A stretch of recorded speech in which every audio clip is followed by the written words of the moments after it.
Hi everybody, thanks very much for being here. I'm just so very pleased to welcome Dr. Jaishankar, the Minister for External Affairs of India, back to Australia for his second visit this year following the very successful Indian Ocean Conference that we held in Perth. This is our 19th meeting and of my counterparts, Jai is the person with whom I've met most, and that says something about our friendship. It says something about my regard for him and the wisdom and insight he always brings to our discussions. But it also says something about the relationship between our two countries, which is of such great importance to Australia and I believe for India too. We are comprehensive strategic partners. We are Quad partners, we share a region and we share a future, and we see India as just so important in terms of securing the region we both want and the world we both want. We've had an excellent discussion this morning. We talked in particular about the architecture, the comprehensive strategic partnership we have. Next year is the 5-year anniversary, and we spoke about the next stage of ambition in that relationship. Obviously, apart from the very important bilateral relations between governments and our very important work together in the region and multilaterally, one of the beating heart of the relationship is the people-to-people links, the community ties of about 1 million Australians who trace their heritage to India, and really pleased at the engagement from the diaspora as well. We cooperate across really important sectors: science, technology, clean energy, agricultural, education, skills and tourism. In relation to progressing our tech cooperation, I am announcing today that the Australian Government will award $1.6 million in grant funding for 6 impressive projects under the Australia-India Cyber and Critical Technology Partnership.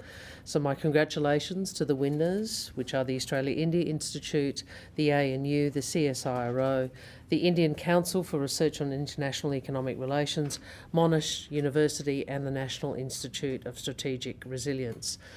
These are great projects on priority areas such as undersea cables, responsible development principles for quantum technologies and digital public infrastructure.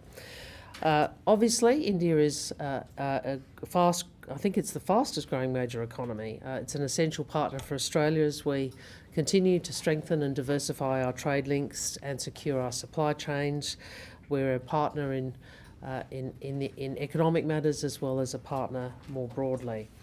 I am also delighted to announce we will send for the first time a First Nations business mission to India in 2025, looking to support new partnerships for Australian First Nations businesses looking to engage with India and promoting the excellence, ideas and unique offerings of First Nation businesses to new markets overseas. Finally, last year we announced at our last ministerial dialogue, actually the 2+2 ministerial dialogue, a 1.5 track strategic dialogue. This is a platform for engagement, not just at government level, but beyond on the really big geostrategic trends shaping our region. I'm very pleased to share with you we have selected Australia's think tank partner to support the delivery of this dialogue, which is the Asia Society. I also look forward to engaging with Jai tomorrow at the Raisina Down Under for a conversation on the Indian Ocean, an increasing area of cooperation for us. There's plenty more to do as we continue to work together to address the shared challenges in the region and beyond. So thank you, Jai, for coming back to Australia with your delegation. Look forward to hearing from you. Thank you, Penny. If I could supplement Minister Wong's remarks, this is our 3rd Foreign Ministers Framework Dialogue. But as Penny said, we've been meeting regularly, so in a way it's a kind of continuing conversation between us. I think our last meeting was in New York, or the sidelines of the Yunga. We are, of course, comprehensive strategic partners. We are also very important Quad partners. And I think whether it's on the bilateral side or beyond, I think we essentially have a good story to tell. If I were to just look at the last year, we have started our annual summit practice. The ECTA, the trade agreement, has yielded results. It's moving. We are negotiating our way towards a CICA. Trade itself has actually been at record levels. I believe it was 48 billion Australian dollars last year. We have just opened more consulates. The Australian one in Bengaluru. I formally inaugurated the Indian consulate at Brisbane.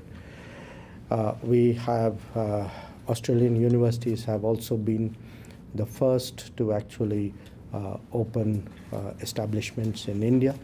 2 of them have done so. Our education minister was here recently to take that forward. The work and holiday program has started. The MATES program will start very soon. On the defense side, we had the Australian Air Force at exercise Tarang Shakti. We had participated in exercise Pitch Black. And we are doing the Raisina Down Under. I think we're beginning that practice. We hope that would be a regular one starting this afternoon. Now, apart from coming to Canberra for this dialogue, as I said, I was in Brisbane yesterday for the formal opening of the consulate. I also had an opportunity to visit the HADR warehouse, which your department organizes. I hope that can become a platform for further cooperation, both bilaterally and possibly on the Quad. I will be going from here to Sydney tomorrow and hope to do some business meetings there. I also had an opportunity to visit the University of Queensland and meet students, meet researchers. So bilaterally, as I said, it's a strong report card. In terms of global issues, today we've had a discussion already about our respective neighborhood. We spoke about the global strategic situation, largely Ukraine, Indo-Pacific, Middle East a little bit. We will have a more detailed Quad discussion over lunch. So all in all, I think this practice of meeting regularly has, once again shown really how useful, valuable our conversations are. Thank you for hosting me again, and it's good to be back in Australia. Thanks very much, Jai. Okay, we'll turn to questions now. Rhiannon Down from The Australian. Minister Jaishankar, may I please ask, China and India have recently taken steps towards disengagement. Are you on a path to stabilisation, and what are the implications for the stability of the region?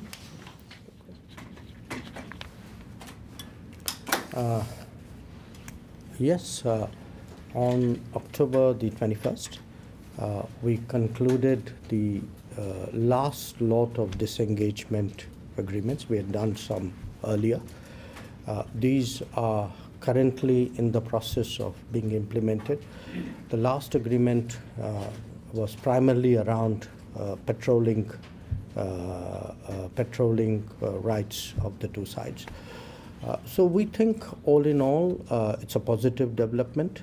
The fact that with that, once it's done, the disengagement process is completed. We have other challenges to address, including de-escalation of forces.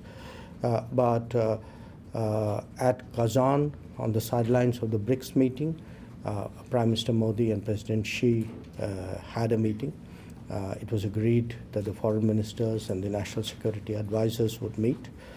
So we will have to look, at further building on this.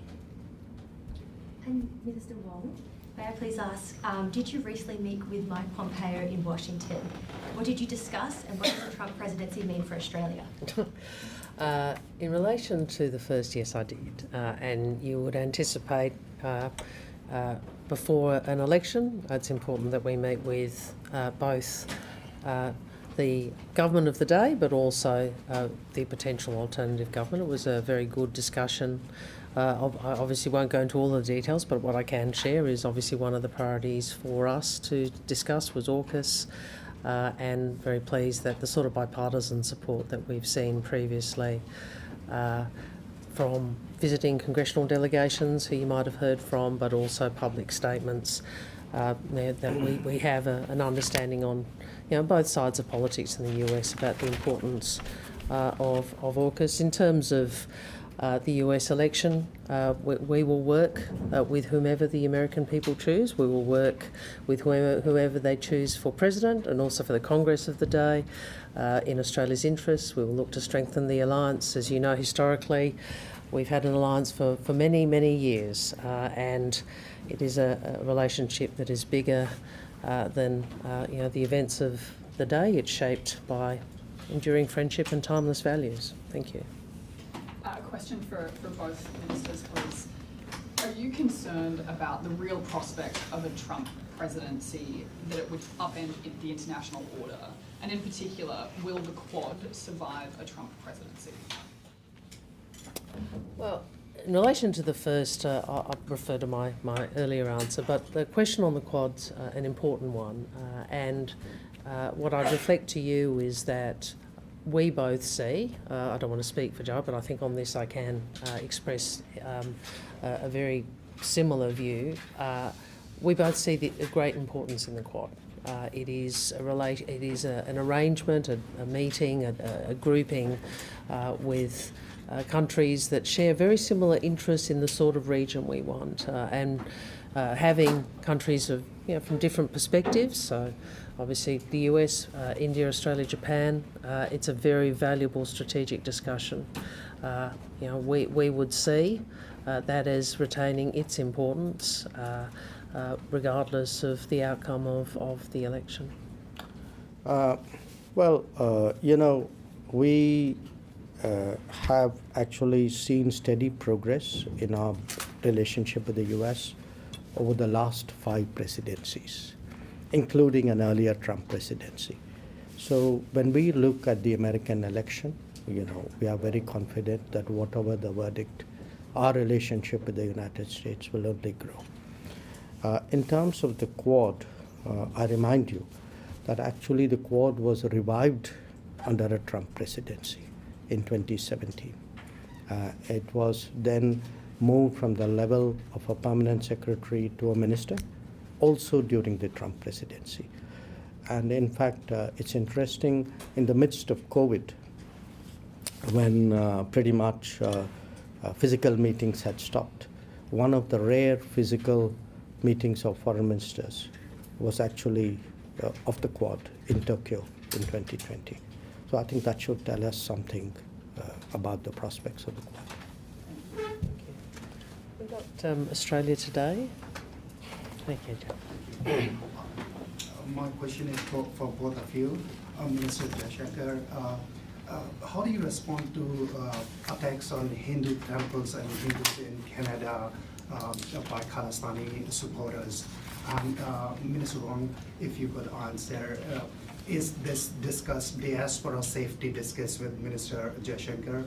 And given the fact that just a week back, 2 Hindu temples were vandalized in Canberra itself, how do you see safety of minority Hindus in Australia?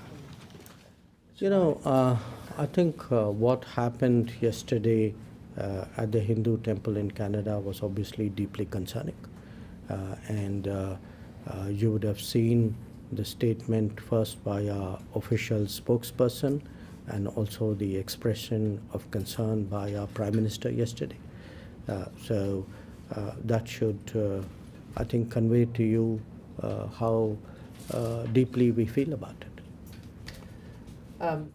Well, first in relation to safety, all Australians, regardless of their faith, their culture, who they are, where they live, are entitled to be safe and they're entitled to be respected. And in relation to the vandalism that you describe, I know that our local members have expressed a very strong view about that, particularly in the week of Diwali. It's a very upsetting thing for members of the faith community and the Indian community more broadly. So I would again say people across Australia have a right to be safe and respected. People also have a right to peaceful protest. People have a right to express their views peacefully. We draw a line between that and violence, incitement of hatred or vandalism, and they should be dealt with by the appropriate law enforcement authorities. We're a multicultural democracy. We cherish that fact, but we also cherish those principles which enable that multicultural democracy to flourish, and they are respect of one another and a right to express different views peacefully. Thank you very much. And was it Finn McHugh? Oh, Finn, how are you? Hi, Minister Wong. Canada says that it has credible intelligence that the Indian government was involved in the murder of a Canadian citizen on Canadian soil. Similar allegations have been looked into in the US. Can we just clarify, does your government trust your Five Eyes partners' intelligence on that matter specifically? Is there anything more generally you would say to the Sikh community to reassure them that there's nothing to fear here? And Minister Jaishankar, your government has obviously labelled the allegations absurd, but have Australian diplomats raised concerns with you either today or in the last few months about them? Perhaps I'll go first. First, in relation to Australia's Sikh community, I would say the same thing I said to I think it's Jay, isn't it? Yes. People have a right to be safe and respected, regardless of who they are in our country. That's the essence of our multicultural democracy. We've made clear our concerns about the allegations under investigations. We've said that we respect Canada's judicial process. We convey our views to India as you would expect us to do, and we have a principal position in relation to matters such as the rule of law and the independence of the judiciary, and also, frankly, the sovereignty of all countries. Let me make 3 comments. One, Canada has developed a pattern of making allegations without providing specifics. Secondly, when we look at Canada, for us, the fact that they're putting our diplomats under surveillance is something which is unacceptable. Third, the incidents which the gentleman there spoke about, and do look at the video.